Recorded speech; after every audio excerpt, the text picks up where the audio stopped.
Four girls appear stranded at a beach. They start to wake up and realize that they don't know each other, so one of them decides to introduce herself first. Her name is Suzumori Asuka. She's in Class C and in the basketball and athleticism clubs. The next one follows Asuka's lead and introduces herself as Kuju Cheyenne from Class 2B. She's a pianist. The third girl introduces herself shyly. Her name is Ematane Matsu and she is from Class A. She enjoys reading and cooking. She starts to get really excited to talk about herself, and Asuka tells the last girl to introduce herself. She's Onishima Homer from Class F. As she remains silent after that, Asuka asks if there isn't anything interesting about herself that she'd like to say. Homer thinks about it for a moment and says that this isn't the first time she's stranded. At that moment, the other three girls realize that they are, in fact, stranded. We go on a flashback of 20 hours earlier.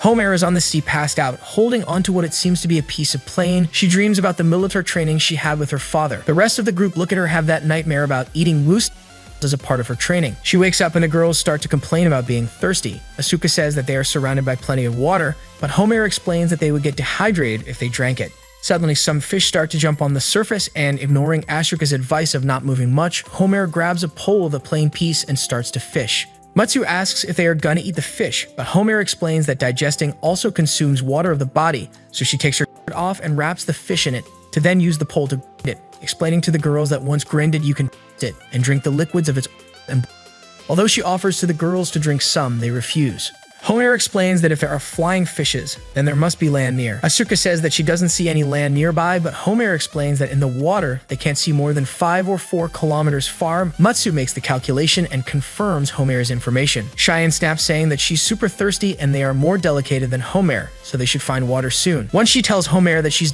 out of how thirsty she is, the girl asks her to lay down, close her eyes, and open her mouth. She then stands over Cheyenne and tries to on her mouth but misses. Asuka tells her to stop, but Cheyenne rushes her with her eyes still closed, unaware of the situation. At dusk, the girls lament for the failed scholar trip and about the fact that they haven't been rescued yet. Trying to think about something else, Asuka asks if someone has a fun story to tell, but Matsu starts crying.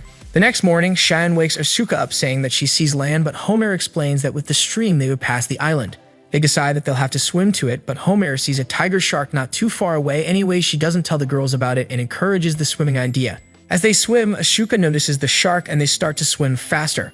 Homer stays behind and takes out the battery of her phone. She tosses it to the shark and gets struck by some electricity, swimming away. Luckily, the girls can get to the shore unharmed. Back in the present, Asuka asks Homer about the not the first time stranded part, and she explains that with her father they used to go all over the world. Matsu stumbles and almost faints. They take her to a shade and Homer checks her signs, explaining that she's just dehydrated. She tells Cheyenne to stay with her and look for all the plastic bottles they could find while she and Asuka go to look for water. She explains that there are 5 forms to get water, from plants and animals, purifying dirty water, filter seawater, the rain, and looking for a fountain. As they can't wait for the rain, there don't seem to be coconuts or banana trees around and they don't have the materials to purify or filter water, they'll have to look for a manantial. Matsu explains that she has been feeling dizzy, and Homer tells her to gather saliva on her mouth and breath through her nose. She says that she has no saliva left, so Homer her and passes her some of her own saliva. Matsu takes a little bug leg out of her mouth and Homer explains that it belongs to the hopper she ate before. Homer and Asuka get inside of the jungle while Cheyenne and Matsu stay at the shore. Matsu lays down and Cheyenne explains that she doesn't trust Homer. Matsu says that she seems to know what she talks about and even sounds like an adult. Cheyenne complains about not understanding why they have to look for plastic bottles, but upon noticing that laying on the ground must be uncomfortable, she goes to look for something to get Matsu comfortable. Inside of the jungle, Asuka asks Homer to rest for a bit as she is exhausted. Homer doesn't feel tired, so she tells Asuka to go back as she'll be fine on her own, but Asuka complains about her being so cold. Homer notices a wasp and explains that they don't go far away from their hive, so there should be water near. Back at the shore, Cheyenne finds what seems to be a coconut. She brings it to Matsu if she says that there should be coconut in the islands, or so Homer said. Anyways, Cheyenne explains that she drank from one once when she was on a vacation when she was little and she couldn't finish it on her own, so they plan to share it with the rest. Cheyenne approaches Matsu, desperate for attention, and the girl praises her, realizing that she'll be hard to deal with. Inside the jungle, Asuka lays down exhausted, complaining about not finding water after walking for so long. Homer kneels down on the path she's been standing on and notices that it seemed like water had passed through it, so she thinks that it must become a river with the rain. She tells Asuka to start digging, as there should be water under it. Asuka tries to stand up but gets dizzy, so Homer gives her some wet dirt inside of her sock that she can squeeze to get water.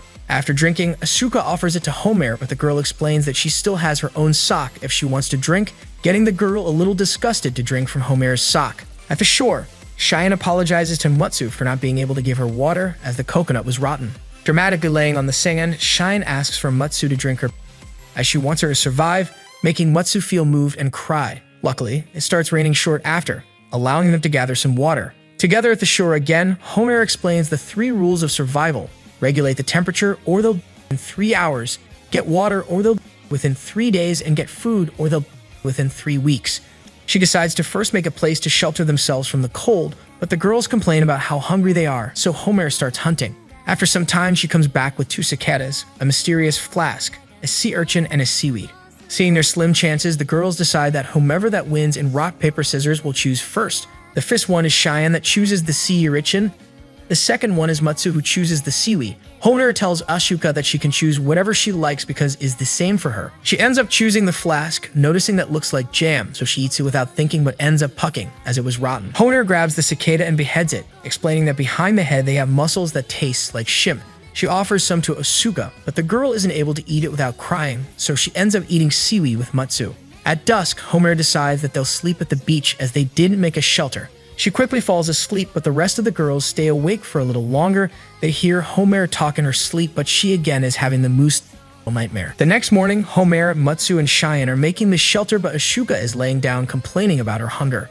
She remembers that the day before, Homer went to hunt for her when she threw a tantrum, so she tries again, but is judged by Cheyenne and Matsu. Homer realizes that they are out of vines, so she insists that she'll go for some in the jungle. Asuka tells her that she'll go with her, thinking that in the way she might find something edible and could ask Homer if it is safe to eat. As they walk, Asuka sees some main leaves. Homer approaches and confirms that they look like tuber leaves, but she also points out that it could be a plant with no tuber. Asuka takes it out and thinks it is a name, so she asks Homer if it is edible when raw, but she advises her not to eat something that she doesn't know what it is.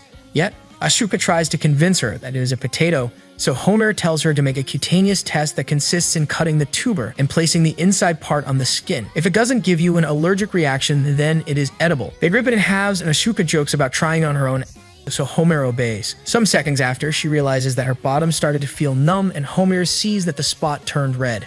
After some time, Asuka lays down on the floor, her hands trembling from hunger. When a cicada lays on her arm, she tries to eat it, but lets it go, as she can't just eat her. Homer catches it and beheads it quickly, offering it to Asuka.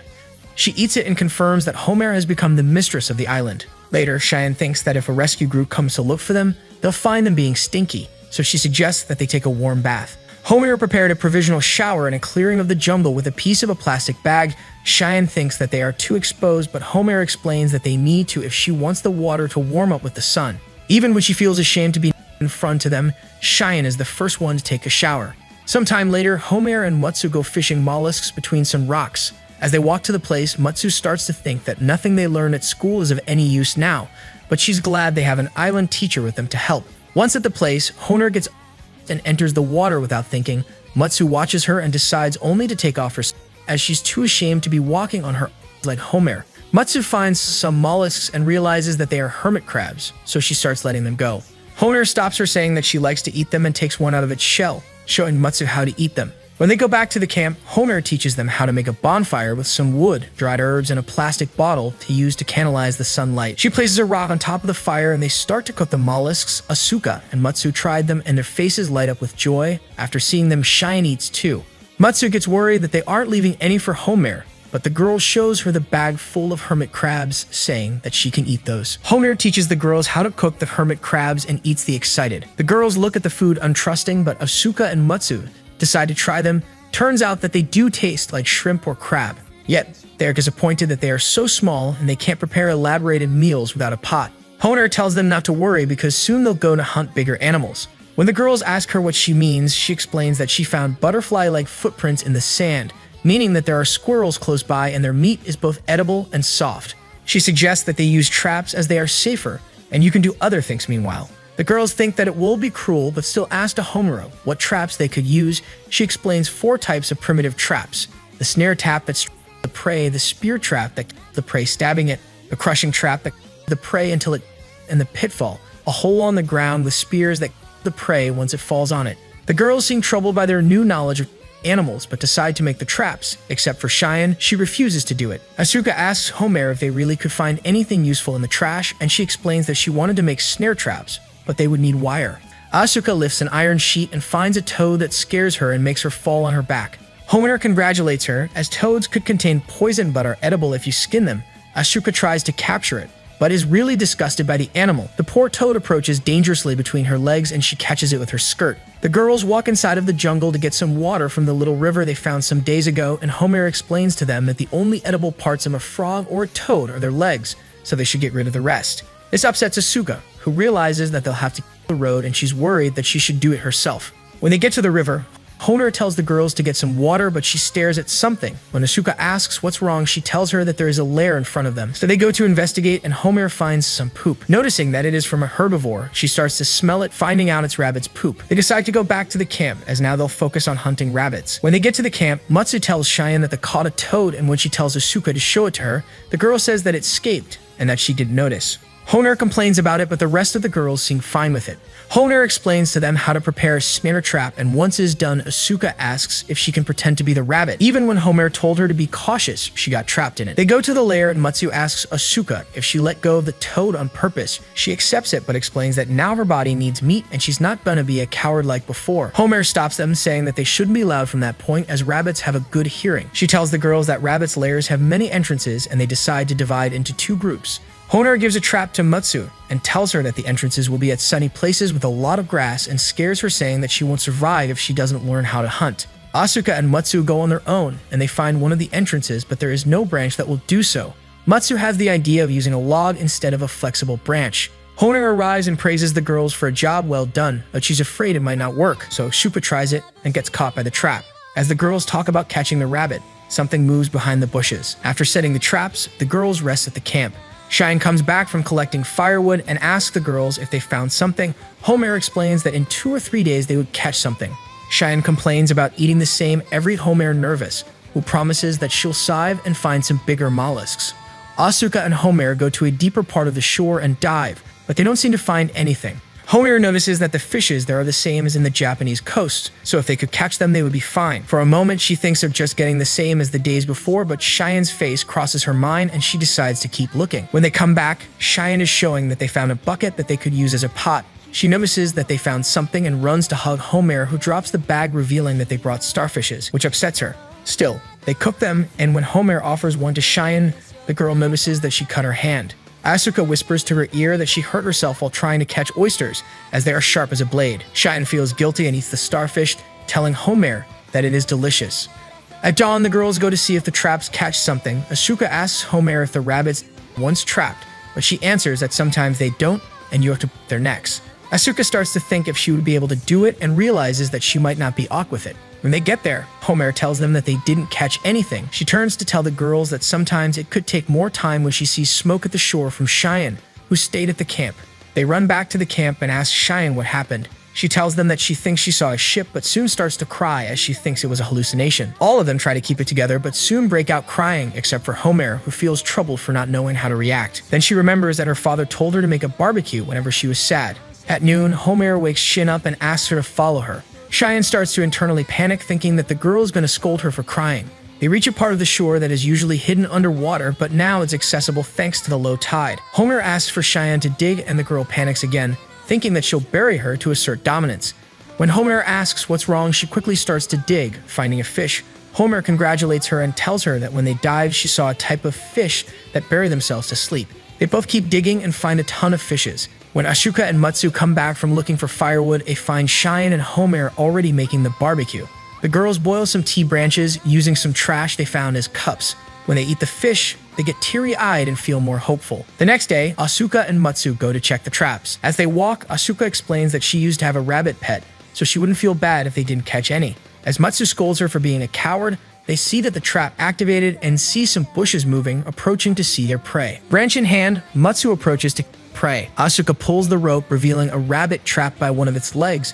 Matsu tries to hit it with a stick, failing numerous times. After some more whacks, she tosses the stick, asking why the rabbit doesn't. Asuka grabs the stick and explains that she isn't as athletic, so she'll do it, although hates to kill an animal. But seeing Matsu cry was worse, so she killed the rabbit from one single whack. Back at the shore, Cheyenne and Homer lament for not catching a single rabbit. At that moment, Asuka and Matsu come back with a rabbit tied to a stick. Homer explains that they need to make a knife to be able to eat it. They go to a river and leave the rabbit on the water, as due to the heat, it will start to decompose soon and the water will help to slow down the process. Homer teaches them how to make a knife from a stone. Surprisingly, Cheyenne is the only one who achieves it. Once the knife is done, Homer hangs the rabbit from a branch and Matsu asks to be the one that will clean it up, as she was useless to kill it. Terrified and disgusted, the girl cuts the rabbit's belly and takes all of the out. Homer offers to skin it, but Matsu insists on doing it herself, as she needs to get tough and thinks she's getting used to it. Meanwhile, Cheyenne and Asuka hide from the view, terrified.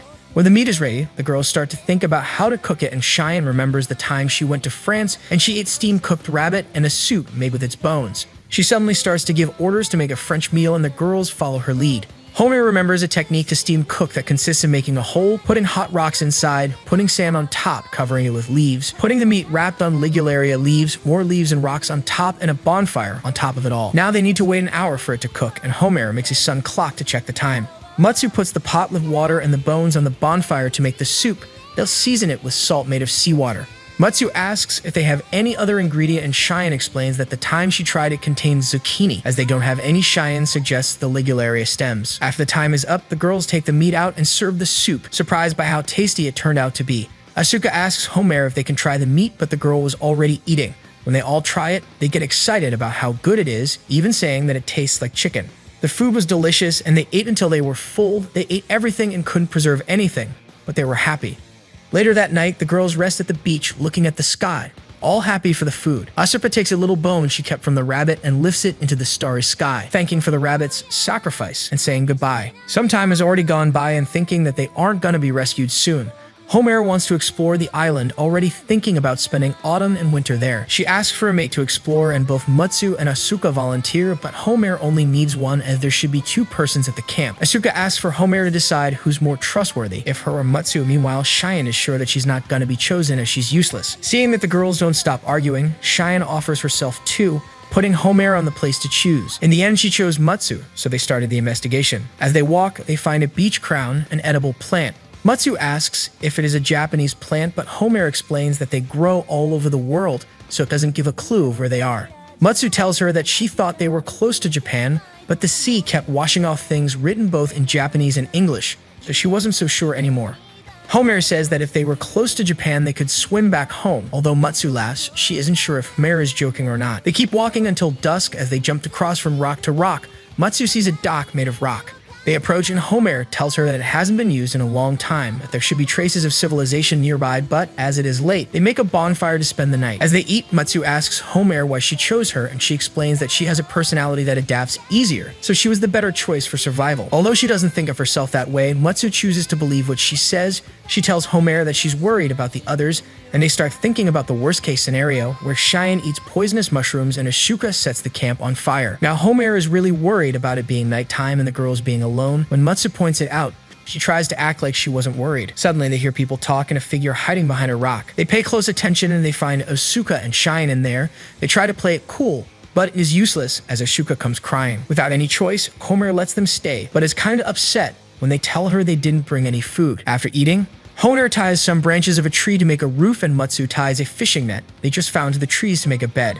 The girls lay down, but is quite small, yet Homer doesn't want to risk any of them getting stung by any insect. As they lay looking at the sky, Cheyenne suggests that they put a name to the island. Matsu mentions that the island must already have a name, so Cheyenne says it would only be temporary and proposes the Kuju Island name, but Asuka discards it. Yet she proposes a name uniting the first part of all of their names, but it ends up sounding like Stupid Bug Island, so the girls refuse. The next morning, the girls have crabs for breakfast, and Homer decides that they'll explore that zone using the fan technique, meaning that they'll walk in a 45 degrees range from each other 1,000 of steps, and they'll turn back. The girls start to walk, and upon reaching the 245 steps, Asuka finds a yuzu's tree. They go back, and Asuka shows the girls what she found, and Homer explains that they grow mostly in Japan, so their hopes rise. But Cheyenne hasn't come back yet. Suddenly, she comes running and tells the girls she found a house. They run over there, and they find a house in ruins.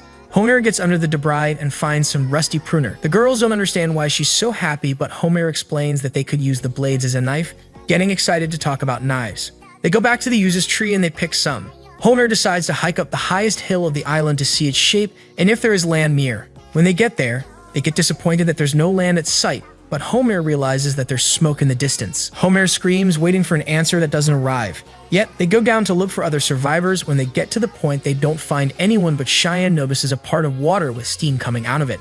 They approach and notice that those are hot springs. Matsu points out the way the rocks around it were placed, as if someone really used that as hot springs. As night falls, the girls use the hot springs and even put the yuzus inside, making the place smell nice but upsetting Homer because those were for eating. Cheyenne says that the moon looks beautiful, and Homer explains that it is in its crescent phase, as the line that divides it points towards the south when you're on the north hemisphere. Cheyenne says that they might be on the south hemisphere, but Homer explains that they are in the north one because she can see the polar star, which is easier to find if you use the Cassiopeia and Kazo constellations. Matsu gets excited to talk about astronomy and starts talking about the polar star. At that moment, Asuka realizes that the water is getting cold, and suddenly they are washed to the shore by an enormous wave, leaving the hot springs underwater with a high tide. Yet they don't let that drag them down. If someone could live on that island, that means that they still have hopes. So they go to a softer ground place to take some sleep. The next morning after breakfast, Homer tells the girls that they should go back to the camp, but that she wanted to visit a place first. They find a small and tight cliff around 10 meters deep. Homer points out a rope for tying boats resting on the water and explains that she wants to get it because it will be useful. To check if it's safe to jump, she ties a 5 meters long vine to a rock and ties a branch on the other end. As she tosses it to the water, she explains that if the branch does not float to the surface,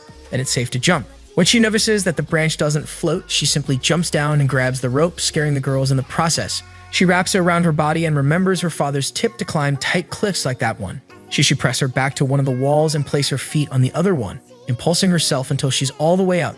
Once up, Homer sits to rest for a moment, but it starts to rain. The girls run to the camp and hide under the roof they made, but although they made it quite thick, it wouldn't cover them if it's pouring. The only thing that's left is to wait for the rain to stop, so Xian proposes they play some game, but Asuka decides to get on the sea. Although Homer tries to stop her, Asuka doesn't listen, and is inside of the water when a lightning strikes the sea, shocking her a little and making Homer have to drag her back to the shore. Cheyenne starts to get worried because a lightning might strike them, so she suggests they get inside of the jungle, but Homer explains that the safest is to be 4 meters away from a lightning conductor. Cheyenne points out that they don't have one and no tree of the island is tall enough to officiate as one, so Matsu suggests making one as they have the wood needed. The girls make the lightning conductor, and Matsu asks how could they know that they are 4 meters away from it, so Homer explains that her feet measure around 62 centimeters and starts walking away from the lightning conductor until she reaches the 4.5 meters away from it. The girls toss themselves to Homer, but the girl struggles because they are too heavy. Once the rain is over, Asuka tries to get on the sea again but is stunned by a jellyfish, making Homer have to drag her to the shore once again and take care of her. A flashback of 7 years earlier plays out, and we see Homer with her father stranded at the deserts. He tells her that when she's lost, the knowledge will feed her and give her hope. Back in the present, Homer and Matsu start to make a knife out of the pruner's blades and a case for it. Homer makes a glue with some resin, rabbit's poop, and ashes to glue the cover, but makes the handle with some rope as that glue is not very resistant. Once the knife is done, she asks Matsu to use the glue that was left and put it on some sticks to make torches. Some moments after, Asuka asks Matsu to check a sunburn on her nape that is getting pretty bad. She mentions that if she had long hair like Cheyenne, it wouldn't happen to her. Matsu realizes that the sun is pretty strong there, and the 3 girls start getting worried about the tan that they'll get, but they point out that Homer doesn't worry about those things. Meanwhile, Homer is diving and fishing when she sees something moving way too fast on the water. When she comes to the surface and goes with the girls, they see that half of her face is covered with ink, and Homer tells her that she caught a squid. The girls explain their need for sunscreen, and she remembers the time 7 years ago where his father taught her that being out in the sun for too long could be harmful for the immune system, so they could use squid's ink as sunscreen. She tells that to the girls and they accept, but as she is scared the squid and it shot her with some ink, the remains would only do for one of them. So they play rock, paper, scissors again, and Matsu wins, earning the ink. Cheyenne asks if there isn't any other way of creating sunscreen, and Homer grabs a seaweed, explaining that if you grind them, you get a sap that has properties that act like sunscreen. They put the sap to boil and they'll leave it cool down. Homer asks Cheyenne to bring the pot and tells her that it might be slippery. Cheyenne grabs the pot, and before being able to place it close to the girls, she lets it slip. Homer tries to catch it, but the pot hits her hand, making her be bath on that primitive sunscreen. Asuka takes the chance and rubs her body against Homer's to use the sunscreen too. Cheyenne complains about being the only one without sunscreen, and Homer gives her the squid's dried liver because its fat can also work as a sunscreen. She accepts it but immediately complains about it stinking. Later, the girls start to walk through the jungle when Matsu is stunned by a buff. Homer checks on it, and says that it looks like a horsefly bite, but doesn't look urgent. She then remembers when 6 years ago her father taught her that she shouldn't underestimate the stress or discomfort. Therefore, if she can fix something, then she should, despite how meaningless it seems. So back at the shore, she grabs some dandelions and uses their sap to treat the horsefly bite. When she walks away from Matsu, she sees Asuka and Cheyenne fighting. As she gets closer, she can hear them arguing about whether or not to put up a clothesline. Cheyenne says they should, but Asuka says that they have already agreed to make a hammock. When they ask Homera about it, she remembers the time 5 years ago where her father taught her that shame has no space when survival is on the line. She repeats those same words to the girls and they end up making the hammock. After that, Cheyenne asks Homer if there's a way to make perfume and Homer asks her if she's worried about her smell. She gets closer to smell Cheyenne and she remembers that once she spent a whole month with her father in a cabin and they weren't able to get a shower, so her father told her that they would get one before getting home.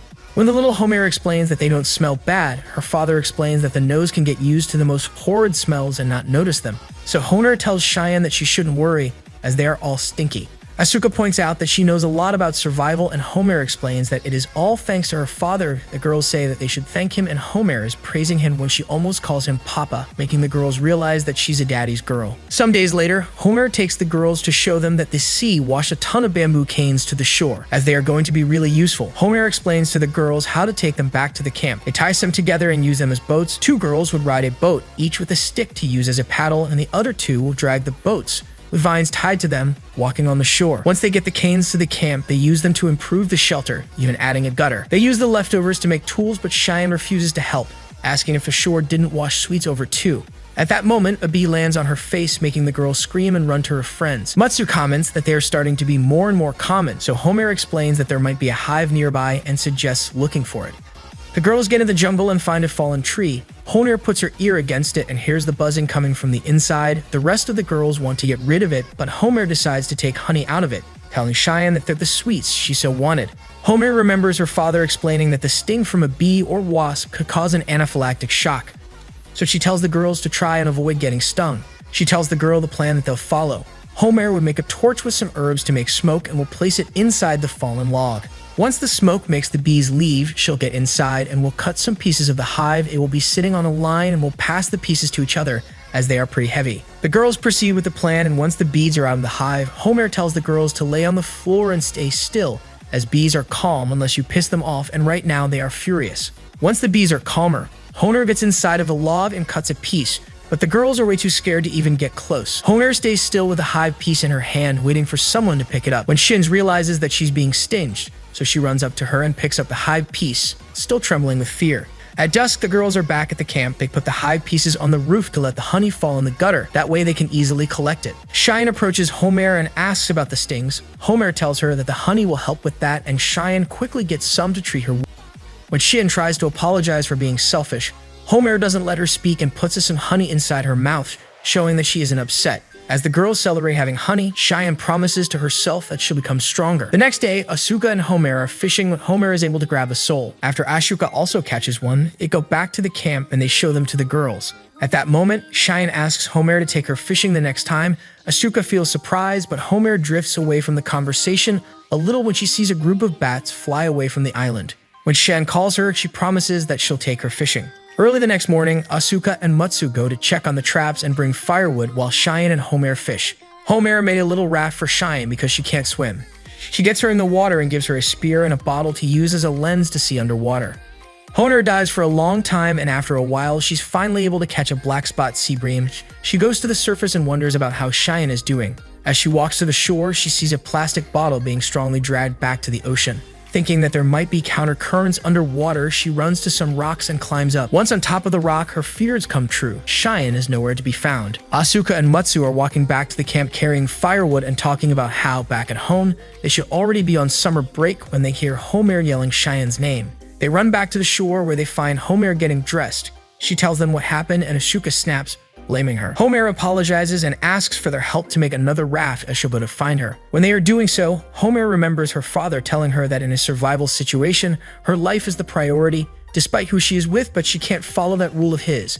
Once the raft is done, the girls push Homer into the ocean and ask for her to come back with Cheyenne. Homer can only swear that she will. Cheyenne finds herself alone in the middle of the ocean and quickly starts to panic. She cries but remembers Homer saying that water is way too precious, so she should always remain calm during a crisis. She calms down but soon starts to overthink her situation, getting teary-eyed. She wipes her tears and notices that there is an island in front of her, so she starts to row towards it. Back at the shore, Matsu offers to Asuka make some steamed Madonna lily bulbs and some scalded spinach for dinner.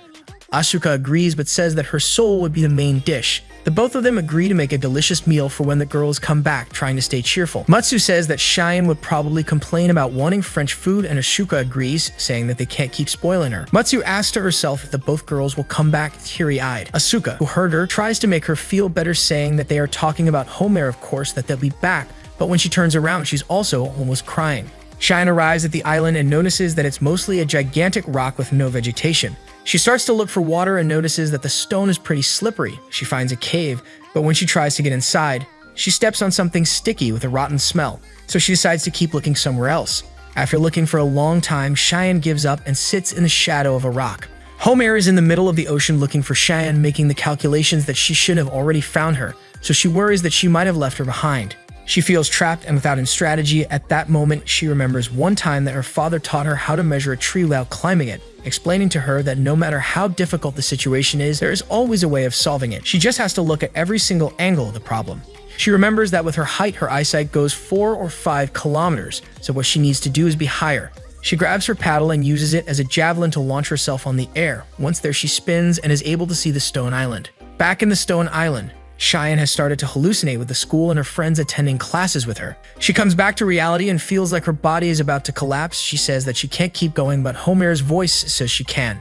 As she lifts her gaze, she can see Homer kneeling in front of her. She apologizes, but Cheyenne can only toss herself to Homer's arms and cry, so she asks her to go back home with her. Homer confesses to Cheyenne that in the rush of looking for her, she didn't bring water. Cheyenne freaks out and Homer asks if she found anything at the island. She shows her the cave with the rotten smell and Homer screams, making the bats that nest there move around, the same ones she saw leaving their island. She grabs some of the sticky substance and puts it on her own mouth, confirming that it was rainwater mixed with guano. She tells Cheyenne that they won't be able to drink it. Cheyenne apologizes for dragging her to that situation, but Homer tells her that it's oak and that they'll take some because they are going back. They fix the raft and Cheyenne asks Homer why did she ask her to tie some plastic bottles with a vine. Homer explains that as a stream brought her there, they'll have to navigate against it, so they'll tie the bottles to the raft and make sure that they are always in a straight line. After some time navigating, both girls' dehydration symptoms are getting worse. Cheyenne asks why they brought that water and Homer explains that she wanted to try the UV sterilization method, although it didn't seem to be working. The heat makes Cheyenne hallucinate and think that the water of the cave is clear water.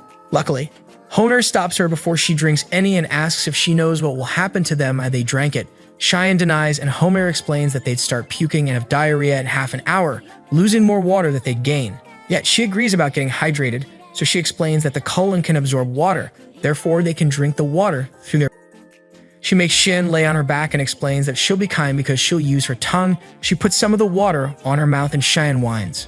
Some moments later, Cheyenne tries to convince herself about it just being for survival and therefore didn't mean a thing. Homer asks Cheyenne to do the same for her and lays on all fours, offering Cheyenne her and instructing her to use her tongue. They are finally able to see the island when the sun starts to set.